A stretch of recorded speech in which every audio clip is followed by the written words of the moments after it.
Hey guys, what's up? Welcome back here to today's edition of Advanced Bass Fishing, and appreciate you guys swinging by the channel to check out today's episode.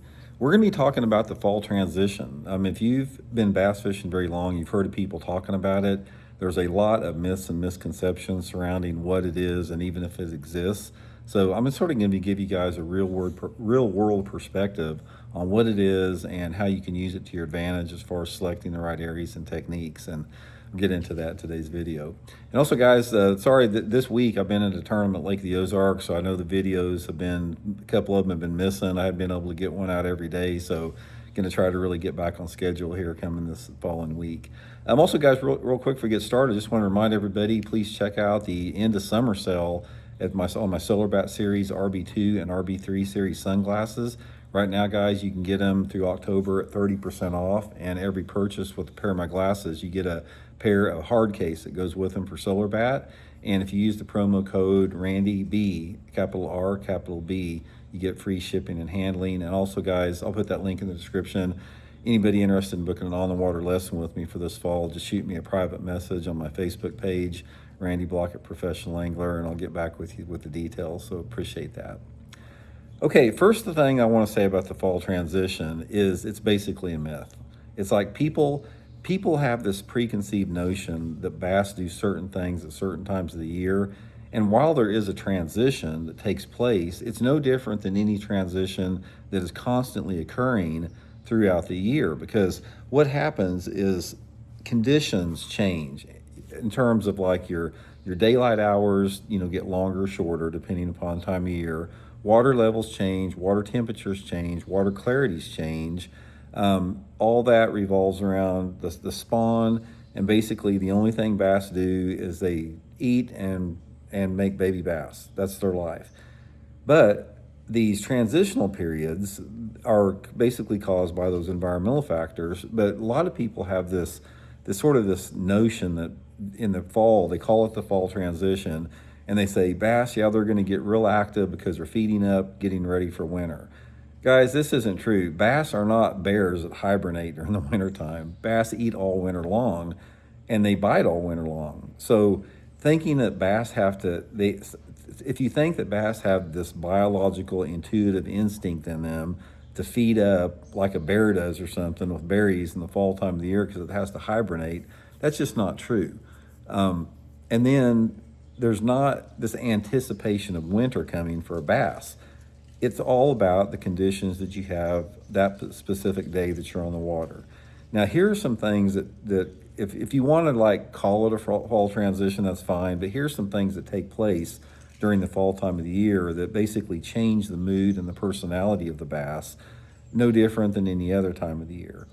First of all, as I get older as a bass angler, I realize that one of the most important factors that most people don't even think about as far as bass movement behavior is the daylight hours. Because in the fall time of the year, the daylight hours are rapidly getting shorter. We got the shortest day of the year comes up in December 22nd. So throughout the fall, you have less and less daylight hours, and you also have a different sunlight angle. The sun is lower in the southern sky every single day. So from that perspective, I think that really triggers something within the bass to react a little bit different. So you've got the daylight hour situation. You've got falling water temperatures that are most of the time a gradual falling water temperatures. You have changing weather patterns from the summertime and early fall, and everything that comes along with that. A lot of times you'll have falling water levels also in the fall time of the year. So this is not anything that is new or different than any other time of the year, but here's some things that you can do to catch more fish in the fall time of the year. First of all, we used to hear years ago people say, "Oh, fish move back in the coves and the creeks in the fall time of the year." Yeah, they do, but they also do that any other time of the year. It's not like they all make this migration to the back of the creeks in the fall time of the year. There's always bass in there. There's bass in backs of creeks, guys, 12 months out of the year. Here's what is the big factor in fall bass fishing a lot of times is the fact that the thermoclines are dissipating. And therefore, when the thermoclines begin to dissipate, the bass can use deeper and deeper water in the fall time of the year. So say, for example, in August, if you had a thermocline that was set up at 30 feet, you're not going to catch many bass deeper than 30 feet. But if you have a clear water lake where that water visibility is over 5 or 6 foot clarity and you do not have a thermocline, those bass in the fall time of the year will get down 50 or 60 feet. And at the same time, you're going to have some bass cruising around in 2 foot of water in different parts of the lake and everything in between. You've got bass on the bottom, you've got suspended bass, you've got deep bass, you've got shallow bass. So the number one thing in the fall time of the year to remember is a diversity of techniques work. And the diversity of those techniques are dependent upon the lake that you fish, as far as the characteristic of the lake, and specifically the water visibility is going to dictate that technique. Here are some things that will benefit you in the fall time of the year, or the fall transition, if you want to call it. Not another time of year is more important for light, level, and wind. Fall time of the year, you're going to have absolutely your best days of fishing on those days where it's cloudy or rainy or has a little bit of breeze. So if you want to catch and maximize your fall time fishing, plan your trips around, get you a good rain suit, plan your trips around fishing on those nasty, cloudy, rainy days in the fall time of the year. Guys, it's going to make a world of difference in the fish that you catch. If you do get those situations out there, put you on a couple of the following lures. Put you on a small spinnerbait, like that Megabass SV3 spinnerbait. It's one of my favorites. I'll link that in my Tackle Warehouse link in the description of this video if you want to try it. You get a windy, cloudy, rainy fall day, put that little spinnerbait on and burn it that far underneath the surface, just on points and rocky banks. Parallel rocky banks with it, burn it around points, and if you have water visibility that's pretty clean, guys, they'll hammer it on a situation like that. You'll catch a bunch of fish with it. You can also do the same thing a little bit with a crankbait, and a lipless crankbait can also possibly work. Glide bait also. This is, if you like to fish a glide bait and you've never caught many fish on a glide bait, that's a perfect situation to do it. Okay, now if you do not have those conditions, those type of weather conditions out there, you can still catch fish, and that's usually when I go to a topwater. Fall time of the year, it doesn't really matter what the conditions are. It can be sunny, it can be cloudy, it can be some wind, not so much wind.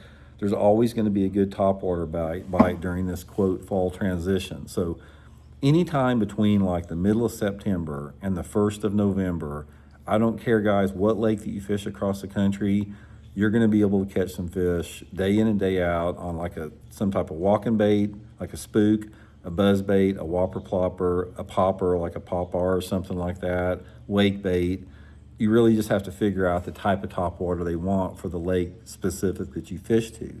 Every lake has got topwaters that work better than others. So if you fish in Florida, a little prop bait's going to be good. If you fish, out in some of the blueback herring lakes like Lake Hartwell, maybe one of those,